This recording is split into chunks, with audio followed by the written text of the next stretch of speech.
Hello friends, साधना शिक्षा education platform पर आप लोगों का स्वागत है। साथियों, सीटेट एग्ज़ाम के लास्ट लगभग 10 दिन बचे हैं। 16 दिसंबर 2021 से ही एग्ज़ाम शुरू हो रहे हैं। जैसे जैसे एग्ज़ाम की डेट नज़दीक आती है तो मन में कहीं ना कहीं घबराहट होती है। तो माय डियर फ्रेंड्स, घबराने वाली कोई बात नहीं है। सीटेट का एग्ज़ाम ऐसा कोई टफ नहीं है। अगर आपके कॉन्सेप्ट क्लियर है, आप कंटेंट को समझते हुए सिलेबस के अकॉर्डिंग पढ़ाई करते हैं तो आप लास्ट 10 दिन में भी सीटेट को क्वालिफाइड कर जाएंगे आराम से। आइए जानते हैं कैसे हैं। तो सीडीपी 30 नंबर की आती है, हिंदी भी 30 नंबर की आती है। सेकेंड लैंग्वेज में इंग्लिश, संस्कृत, दोनों में से आपने जो भी भाषा का चुनाव किया वो भी 30 नंबर का आता।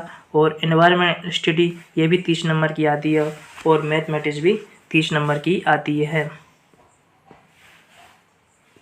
के लिए आप किसी भी सीडीपी वाले जो यूट्यूब पे अथवा आपके जो हैंड नोट्स बनाए हुए हैं उनको आप रिवीजन कीजिए और प्रीवियस पेपर को लगाइए, प्रैक्टिस कीजिए। आपके आराम से 20 से 25 नंबर आराम से आ जाएंगे। ठीक है फ्रेंड्स, 25 नंबर सीडीपी के मान लीजिए। हिंदी अपनी मातृभाषा। देखो, पेडागोजी का इसमें बहुत महत्व रहता है। लगभग 150 अंकों के प्रश्न पत्र में 75 नंबर को की सीडीपी आती है। तो चाइल्ड डेवलपमेंट एंड पेडागोजी पे विशेष फोकस करना है। पेडागोजी टोटली अंडरस्टैंडिंग भी होती है। आप अगर प्रीवियस पेपर लगाएंगे तो आपके कॉन्सेप्ट क्लियर होंगे। ठीक है, लास्ट 10 दिन बचे हैं तो उस चीज़ को ध्यान में रखते हुए आप है ना सीडीपी के लिए लेक्स्ट लर्न पे जाके हिमांशी मैम की मैराथन क्लासेस देख सकते हैं। आपके बहुत ज़्यादा कॉन्सेप्ट क्लियर हो जाएंगे। अथवा आपको जहाँ से भी आपके कॉन्सेप्ट क्लियर हो रहे हैं, जहाँ से भी आपको समझ में आ रहा है, वहाँ से प्रैक्टिस कीजिए। ठीक है, पर घबराइए बिल्कुल मत। उसी तरह हिंदी के है, हिंदी में बात करते हैं 15 नंबर की पेडागोजी आती है और 15 नंबर का पैसेज आते हैं। ठीक है, 15 नंबर का पैसेज आते हैं। तो पैसेज में इसमें ग्रामर बहुत कम आती है, मात्र 2-3 नंबर की ग्रामर आती है। तो पैसेज की भाषा में ही सोल्व करना। मतलब ये है कि जो पैसेज कह रहा है उसके अकॉर्डिंग क्वेश्चन का आंसर देना, उसमें अपना इंटेंशन नहीं देना। ठीक है, तो पैसेज में खूब अच्छे नंबर आ जाते। 15 नंबर का पैसेज होगा, 15 नंबर की पेडागोजी हो गई। पेडागोजी को एक बार समझ लोगे तो आ जाएगी। बात करते हैं सेकंड भाषा। अगर आपकी इंग्लिश है तो इंग्लिश में भी 15 नंबर के पैसेज आते हैं और 15 नंबर की पेडागोजी आती है। ठीक है, पेडागोजी लगभग सेम ही रहती है। ठीक है, अगर बात करते हैं संस्कृत की, अगर आपने इंग्लिश की जगह सेकंड भाषा संस्कृत ले रखी है तो संस्कृत में भी वही है, 15 नंबर के पैसेज आएंगे और 15 नंबर की पेडागोजी आएगी। राइट। और अगर बात करते हैं इन्वायरमेंटल स्टडी की तो ये भी 30 नंबर की रहती है। तो 30 नंबर में आप इसका 3 से 5 का एनसीईआरटी सार पढ़ लीजिए। एनसीईआरटी सार पढ़ लीजिए और प्रीवियस पेपर का प्रैक्टिस कर लीजिए। आपके इसके भी कॉन्सेप्ट क्लियर हो जाएंगे। ईवीएस में भी 15 नंबर की पेडागोजी और 15 नंबर का सब्जेक्ट कंसर्न आएगा। ठीक है, मैथमेटिक्स में भी इसी तरह 15 नंबर का न्यूमेरिकल और 15 नंबर का पेडागोजी। ठीक है, न्यूमेरिकल आप प्रैक्टिस कर लेना और पेडागोजी वाली सीरीज से पढ़ लेना। आप कहीं से भी जहाँ से आपका कॉन्सेप्ट क्लियर हो रहा वो प्रैक्टिस कर लेना। इतना काम आप 2 से 3 दिन में कर लोगे, बहुत जल्दी रिवीजन हो जाएगा। आप वीडियो को जो भी मैराथन क्लास अगर आप देखते हैं तो आप स्पीड बढ़ा के दे सकते हैं, 1.5 स्पीड से देख सकते हैं, 2 उससे देख सकते हैं, जितना में आपको समझ में है। राइट, आगे बढ़ते हैं। देखो, ये 90 नंबर का कंटेंट है।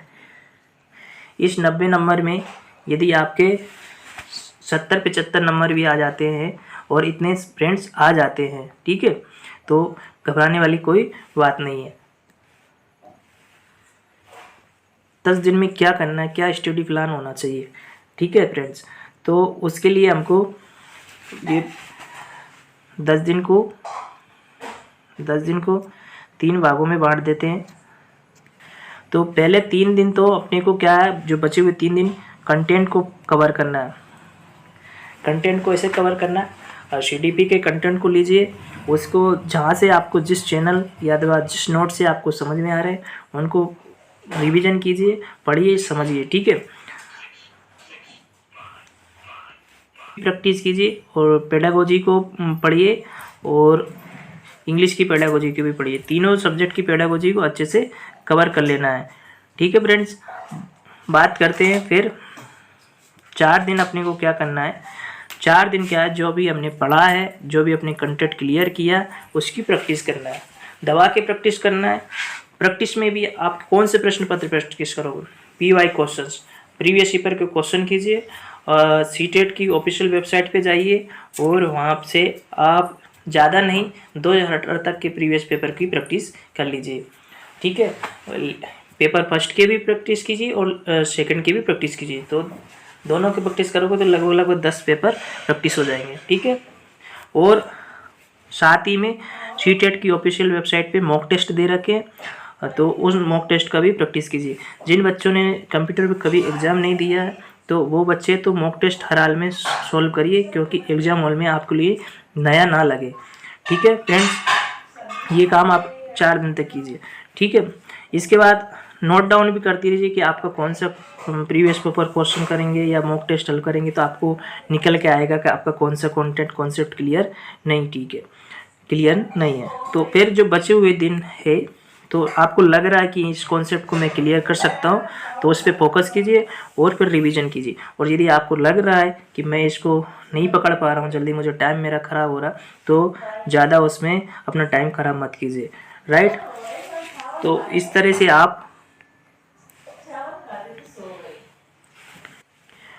तरह से फ्रेंड्स आपका ये 10 दिन का प्लान होना चाहिए। लास्ट में रिवीजन कीजिए, और रिवीजन भी वहाँ से कीजिए जो अभी तक पढ़ा है आपने, वो ही रिवीजन कीजिए, नया कुछ मत कीजिए। ठीक है फ्रेंड्स, नए में आप उलझ जाएंगे। तो आपने जो भी जहाँ से आपको पकड़ में आ रहा वहाँ से रिवीजन कीजिए, और ठीक है, सीधे फिर एग्ज़ाम दीजिए और घबराइए बिल्कुल मत। ठीक है, ये मैंने सीटेट की ऑफिशियल वेबसाइट पे आप विजिट कीजिए, वहाँ पे मॉक टेस्ट डले हुए और उसकी मैंने वीडियो भी बना रखी है, आप वो जाकर भी वीडियो देख सकते हैं। ठीक है फ्रेंड्स, ठीक है। और अगर वही बात पेपर फर्स्ट की करते हैं तो पेपर फर्स्ट की बात हो गई। अब बात अगर पेपर 2 की करते हैं तो CDP, हिंदी, इंग्लिश या संस्कृत ये सेम ही रहती है, 3 सब्जेक्ट। और जिन बच्चों का सोशल साइंस है तो सोशल साइंस आता है 60 नंबर का, और जिन बच्चों का मैथ साइंस है तो उन बच्चों का मैथ साइंस आता है। तो इस 60 नंबर से 15 नंबर की पेडागोजी आती है और 45 नंबर का सब्जेक्ट कंसर्न आता है। तो आप सोशल साइंस के लिए 6 to 8 NCERT पढ़ना है, और मैथ साइंस वालों को भी NCERT से प्रैक्टिस करना है। ठीक है, सोशल साइंस वालों के लिए मैंने प्रीवियस पेपर सोल्व करा रखा है बहुत ही अच्छी तरीके से, तो साधना शिक्षा पे जाकर आप वहाँ से प्रीवियस पेपर देख सकते हैं और अपने कॉन्सेप्ट क्लियर कर सकते हैं।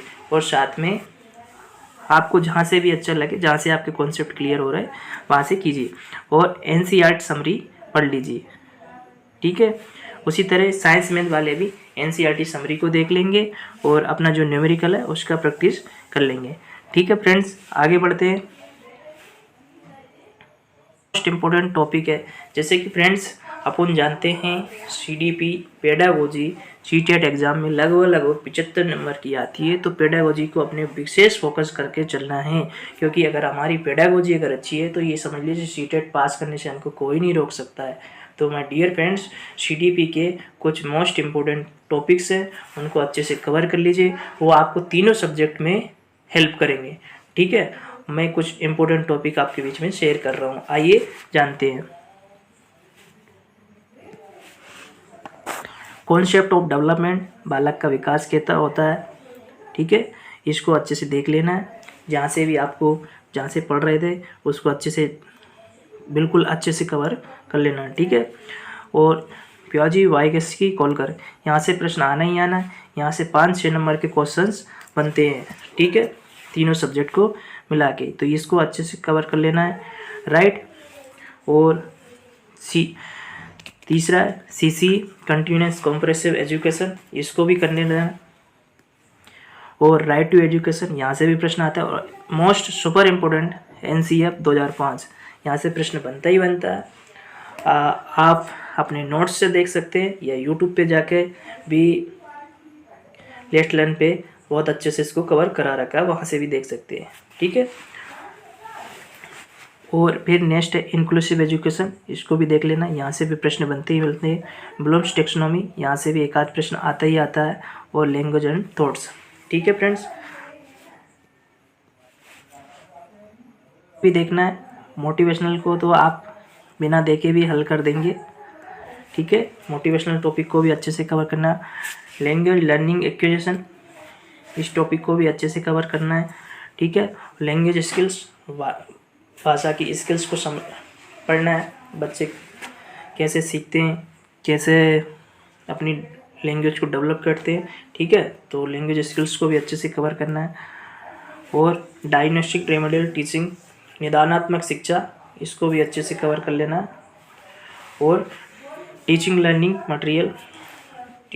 मटेरियल से आशय ये है कि टीचिंग करते समय लर्निंग में जो मटेरियल हेल्प कर रहा है उन सब चीज़ को अच्छे से समझ लेना है, राइट। और इंटीग्रेटेड सब्जेक्ट टीचिंग, इसको भी अच्छे से देख लेना। तो मैं डियर फ्रेंड्स, इन 15 टॉपिक्स को अच्छे से एक बार क्लियर कर लेना। जहाँ से भी आपको समझ में आ रहा है वहाँ से, यानी कि समझ में आने के मतलब यह आपको बुक से, यूट्यूब से या अपने बनाए हुए खुद के नोट से, जहाँ से भी ये टॉपिक क्लियर आ रहा है तो एक नज़र में इनको देख लेना। ठीक है,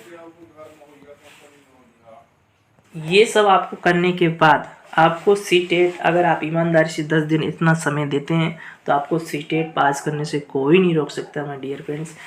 150 नंबर का प्रश्न होता है, 150 नंबर का प्रश्न पत्र होता है, उसमें से 90 नंबर लाना है आपको, 90 नंबर।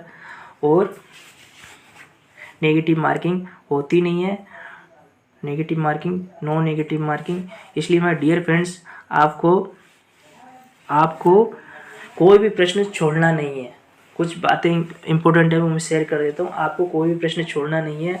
मैंने कई बार देखा बहुत बच्चे क्या करते हैं, पहले किसी सब्जेक्ट पे अपना पूरा ध्यान लगा देंगे और उसी में समय गवा देते, लास्ट में कोई ना कोई सब्जेक्ट छूट जाता। तो पहले से ही ऐसी रणनीति प्लानिंग बना के चलो कि हमारा कोई भी प्रश्न छूटे नहीं। 150 क्वेश्चन है, 150 ही क्वेश्चन अटेंड करना। और मोस्ट इम्पोर्टेंट बात ये कि किसी भी प्रश्न से आपको फाइट नहीं करना है। मतलब अगर आपको उसमें ज़्यादा कन्फ्यूजन हो रहा है तो मतलब ज़्यादा समय नहीं देना, नेक्स्ट क्वेश्चन की तरफ बढ़िए।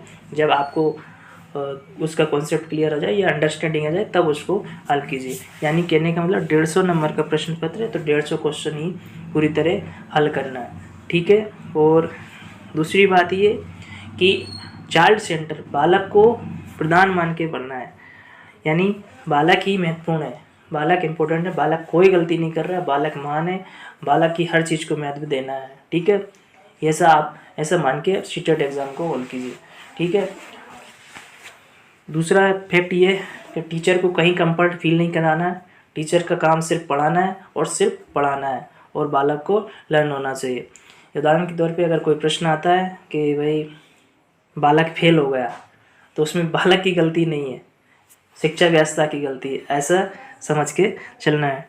ठीक है फ्रेंड्स, तो इन सब बातों को ध्यान में रखना है। मैं फ्रेंड्स एग्ज़ाम हॉल की रणनीति के बारे में भी एक वीडियो आपको शेयर कर दूंगा, क्योंकि एग्ज़ाम हॉल की रणनीति सीटेट पास कराने में बहुत काफ़ी कारगर साबित होती है। फिलहाल ये बचे हुए 10 दिन में आप इस तरह से अपनी पढ़ाई कीजिए, आप सीटेट ज़रूर पास करेंगे। आपको सीटेट पास करने से कोई नहीं रोकेगा। लोग 5 दिन की पढ़ाई में भी सीटेट को पास किए हैं। ठीक है फ्रेंड्स, ओके, थैंक यू।